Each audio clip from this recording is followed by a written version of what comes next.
tous, on se retrouve aujourd'hui pour une nouvelle vidéo, donc ce sera une vidéo Color With Me, parce que quand j'ai vu cette illustration donc dans mon nouveau livre Princesse à travers les saisons, je me suis dit que j'avais envie de faire Blanche-Neige, que je n'ai jamais coloriée, et j'avais envie de la faire un peu dans les tenues traditionnelles allemandes des Alpes, de Bavière.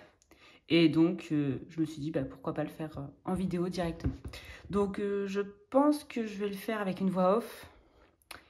Et il y aura des moments accélérés. Je pense que même je vais tout accélérer en parlant. Parce que j'ai fait des recherches un petit peu sur les tenues traditionnelles allemandes. Donc, je me suis dit que ça pouvait intéresser, on ne sait jamais. Voilà, et puis ceux que ça n'intéresse pas de savoir un peu l'histoire du vêtement, ils sauront qu'à couper le son. Voilà, et puis j'alternerai peut-être avec de la musique. Voilà, donc je vous laisse maintenant avec la vidéo, avec ma voix off.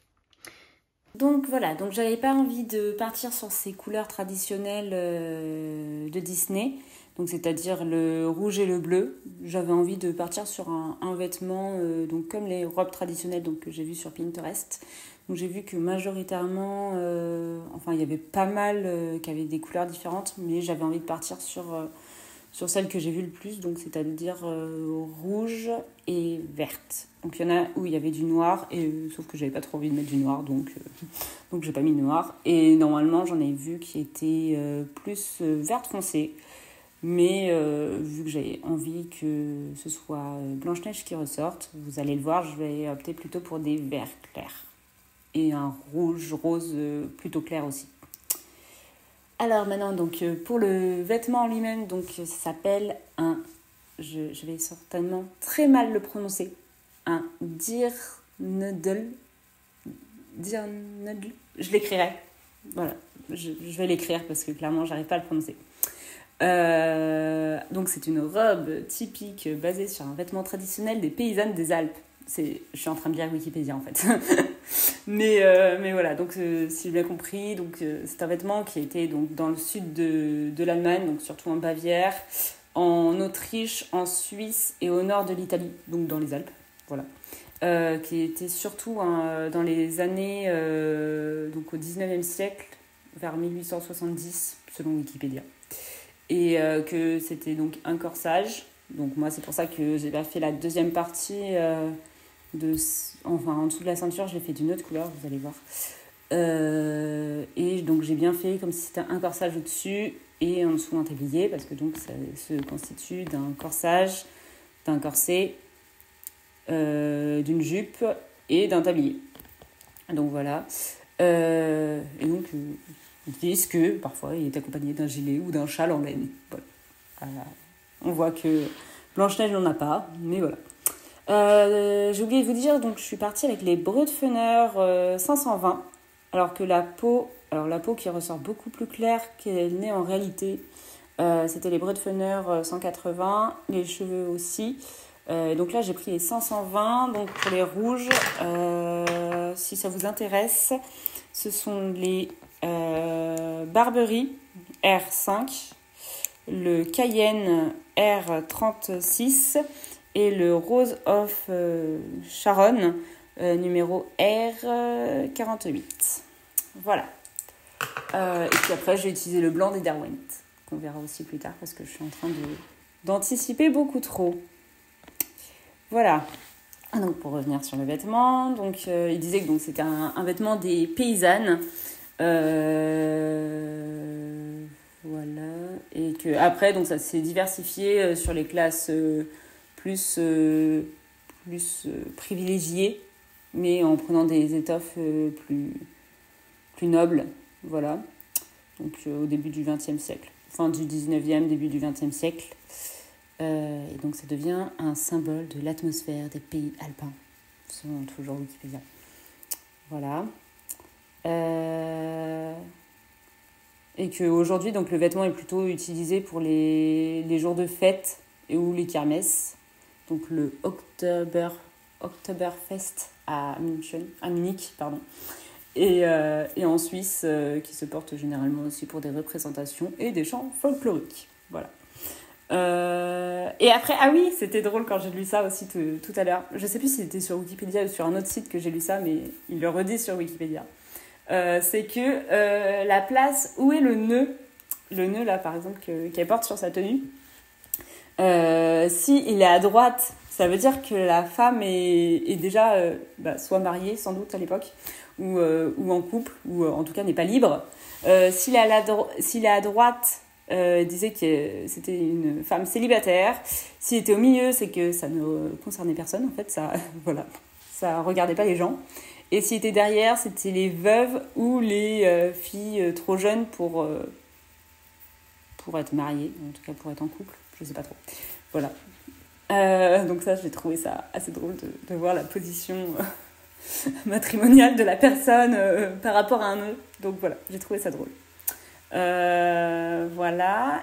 Ah oui, j'ai vu que aussi, ce qui n'est pas écrit sur Wikipédia, que j'ai vu sur un autre site, j'ai vu que pendant longtemps, donc jusqu'au milieu du XXe siècle, elles étaient utilisées donc pour les fêtes et tout ça, et que après, pendant la Seconde Guerre mondiale, donc elles étaient utilisées comme symbole par les nazis, comme symbole de la bonne famille, de la bonne personne et tout ça. Donc après, plus personne ne mettait de robe de ce style. Parce que ça rappelait beaucoup trop cette époque et que c'était dans les années 2000, dans les années 90-2000 que c'est redevenu, pas à la mode, mais qu'on les a ressortis pour les fêtes et tout ça, parce que pour arrêter de mettre cette image négative du nazisme. Voilà. Qu'est-ce que je peux vous raconter d'autre ? Sur cette robe, pas grand-chose. Voilà, donc je pense que je vais vous laisser un petit peu avec de la musique. Et puis je reprendrai quand j'aurai des choses intéressantes à dire. Voilà, donc là on voit quand même que... Donc là c'est le crayon des Derwent, où je mélange.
Gonna take it slow. When I'm loving you. Oh, oh, oh. Gonna take it slow. Oh, no, no, no. When I'm loving you. Oh, oh, oh, oh.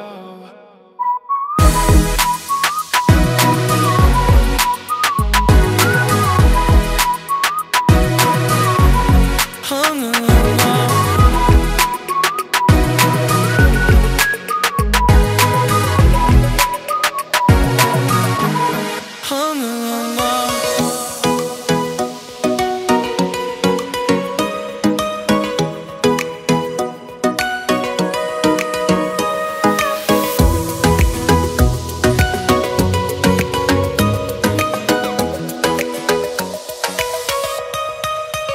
Gonna take it slow. When I'm loving you. Oh, oh, oh. Gonna take it slow. Oh, no, no, no. When I'm loving you. Oh, oh, oh.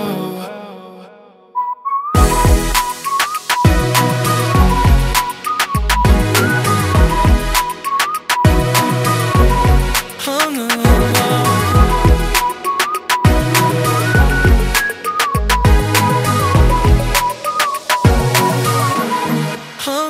Voilà, là j'ai décidé de passer sur les verts et je ne savais pas trop quoi prendre. Et donc j'ai fini par opter pour des couleurs assez claires. Donc toujours sur les Brett Funner 520. Donc j'ai pris, pour les crayons verts, j'ai pris le G54, donc le Viridis, le Golf Green, donc le G38, le Irish Green, le G6 et le Pistachio Green, c'est le G82 pour faire le corsage.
J'espère que ça va pas trop vite parce que j'ai fait vitesse x3. Pas que ce soit non plus trop long parce qu'en réalité la vidéo m'a pris 1h30 à faire. À un moment, je sais pas si vous avez fait attention, mais j'avais tellement mal au poignet que j'ai pris mon tapis de souris qui était juste à côté de moi. Et désolée de tourner le cahier dans tous les sens. C'est comme ça que je colorie, je tourne mon cahier dans tous les sens, mon livre dans tous les sens.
Voilà, donc j'ai décidé aussi de faire les fleurs de la même couleur que le ruban et sa jupe. Voilà, et puis le vert, ça va être le même que son corset parce que j'aime bien rester sur les mêmes couleurs et que en fait c'est les fleurs du fond que je vais faire plus foncé pour vraiment que ce soit elles qui ressortent. Mais toujours dans les teintes rose-rouge, voilà.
Voilà, donc là je refais le même vert que le corset.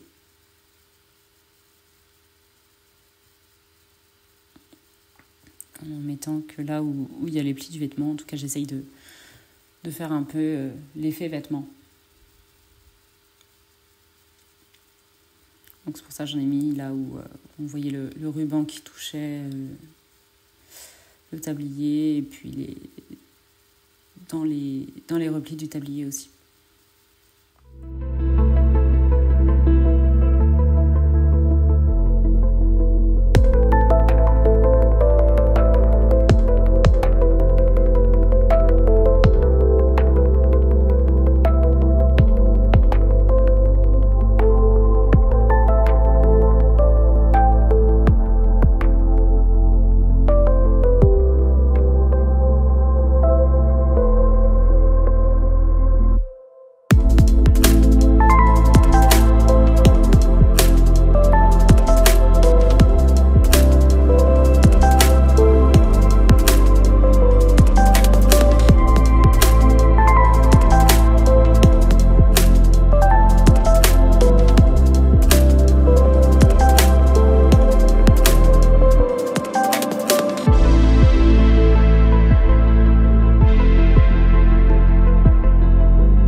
Pour l'instant, je ne sais pas du tout ce que je ferai dans le fond.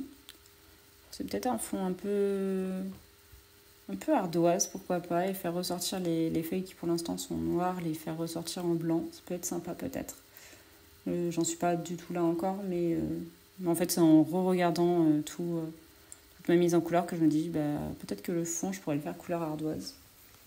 Peut-être pas noir, parce que ces cheveux noirs ils ne ressortiront pas, mais pourquoi pas ardoise, pour pas remettre du vert ou pour pas ressortir avec une autre couleur. Je sais pas encore, mais je pense pourquoi pas ardoise. Donc là j'étais en train de choisir les crayons gris pour le blanc en fait, pour son vêtement blanc, mais donc j'ai pris des gris très clairs, toujours dans les Bretfener 520, je vais y arriver. Alors j'ai pris le Belgian Block, donc c'est le numéro K4. Après j'ai pris le Glassy Grey, donc c'est le K18. Et j'ai pris, donc vraiment très très pâle, j'ai pris le Morning Mist, donc le K34. Mais c'était vraiment très très pâle le dernier, qui tirait un peu vers le bleu, mais très très légèrement. Et après j'ai repris encore le Derwent pour tout mélanger. Donc vraiment c'est hyper pâle comme gris. Mais ça permet de donner un peu de relief aux vêtements.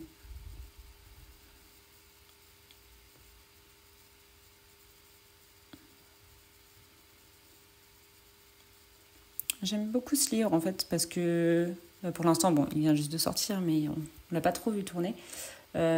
Justement, j'étais contente du coup d'aller dedans parce que par exemple, le Petite Poupée, j'en ai fait un à l'intérieur, mais j'ai pas fait forcément les colos que je préférais parce que je l'ai vu souvent colorié. Donc, on va pas dire que ça m'a refroidi vraiment de colorier dedans, mais du coup, j'avais pas trop d'idées pour pas forcément me démarquer, mais voilà, pour faire autre chose. Et là, le fait que le livre soit peu colorié, ou en tout cas, sinon j'ai vu peu de mise en couleur, ça fait que j'avais envie d'aller dedans. Donc, j'ai aussi beaucoup apprécié le fait que elle soit pas forcément dans les tenues traditionnelles. Donc, c'est ce qui me plaît. Et c'est pour ça aussi que j'ai choisi cette image plutôt qu'une image où elles étaient vraiment en tenue traditionnelle.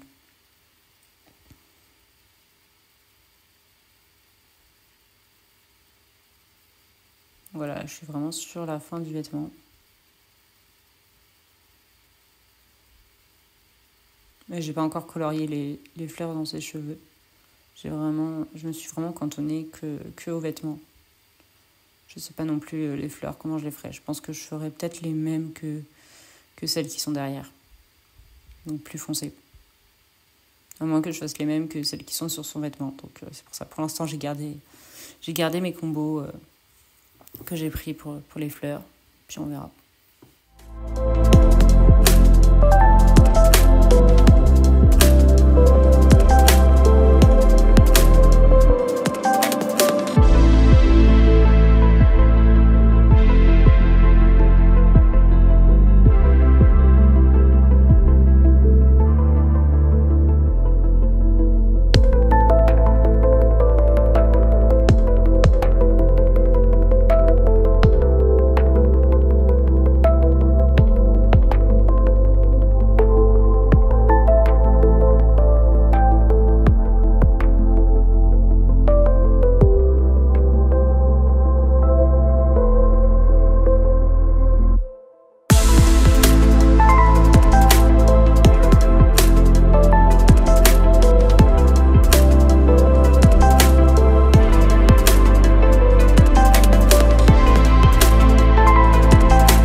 comme je disais, vu que je sais pas trop quoi faire comme couleur pour l'arrière des fleurs, c'est pour ça que je n'ai pas fait d'ombrage au niveau des feuilles et tout ça qui passe au-dessus du tablier. Voilà. Parce que je ne sais pas si je laisserai blanc. Je pense que finalement je le laisserai blanc. Mais dans le doute, je me suis dit bon, on verra plus tard. Donc ça se voit vraiment pas ce que j'ai fait en gris, mais ça donne vraiment un effet de texture. Je sais pas pourquoi ça ne se voit pas trop à la caméra. Déjà quand on voit la couleur de sa peau à la caméra, bon, c'est pas du tout la même couleur. Mais on dirait que depuis tout à l'heure je ne fais rien, mais si, j'ai tout ombré. Voilà, donc c'est fini pour ma petite vidéo. Voilà, donc c'est fini pour ma petite vidéo. Je ne sais pas encore comment je vais si je vais colorier et comment je vais colorier derrière les fleurs. Donc pour l'instant je l'ai laissé blanc. Pareil pour les cœurs des fleurs, je sais pas, j'avais pas trop envie de mettre du jaune, donc pour l'instant je sais pas, je verrai plus tard. Je sais pas quand est-ce que j'aurai le temps d'enregistrer la voix off. Donc je ne sais pas quand est-ce que sortira la vidéo. Il y aura peut-être déjà eu ma vidéo décolorage terminée ou pas. Donc il y aura la vidéo décolorage terminée sans doute le 1er mai, parce que c'est un mercredi, donc voilà, je pose pas. Et puis, je vous dis à la prochaine. Voilà, ciao, bonne journée, bonne soirée, bonne nuit, selon l'heure à laquelle vous regarderez ma vidéo.